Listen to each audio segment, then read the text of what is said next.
Addiction to comfort.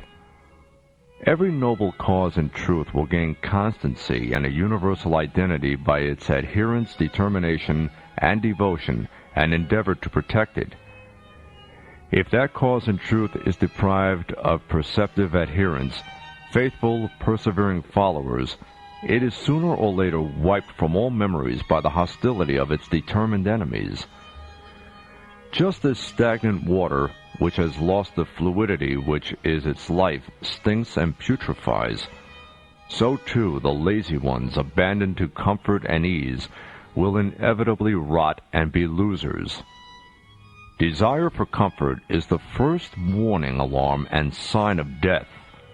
However, a person whose sensitivity has been paralyzed will neither hear the alarm nor understand anything from this sign, nor will he heed warnings and advice of friends. Laziness and attachment to an easy life are among the major reasons behind all types of deprivation and humiliation. There is no doubt that inactive souls who have abandoned themselves to indolent comfort will one day fall so low as to expect even their basic necessities to be supplied by others.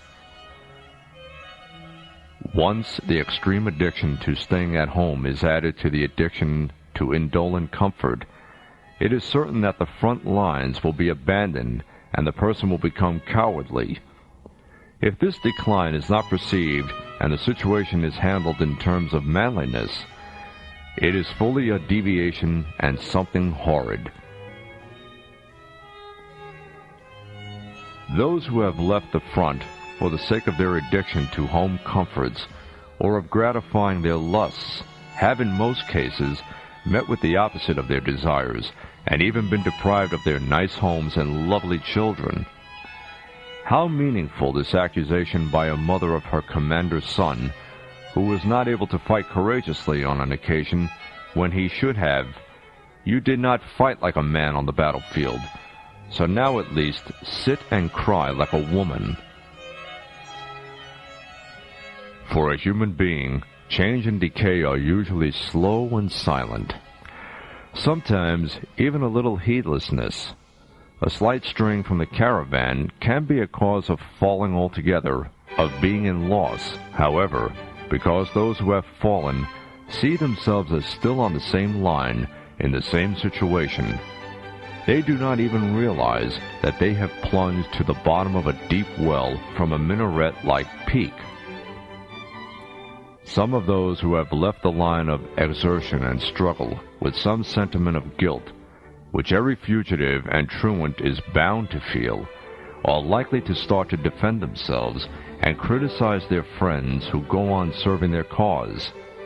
It is barely possible for them to escape from their deviation and return to their original line. The prophet Adam, upon him be peace, recovered his previous rank with a single deed, namely his confession of fault after he had fallen into forgetfulness. By contrast, Satan, despite the gravity of his sin, took the route of defending himself and fell into eternal frustration. People who have lost their resolve, willpower, and endeavor affect the courage and devotional strength of the ones around them. Sometimes it has even been observed that only a little hesitation and a bit of reluctance displayed by one such irresolute individual has caused a shock and loss of hope as great as the death of 100 people. And this only encourages the enemies of the nation to attack us. The attractiveness of family and children and worldly property is seductive and a burden of trial. The successful defendants at this trial are the determined, resolute, strong-willed, and fortunate ones who renew every morning and evening from the depth of their hearts the oath of attachment to the truth, to which they are devoted.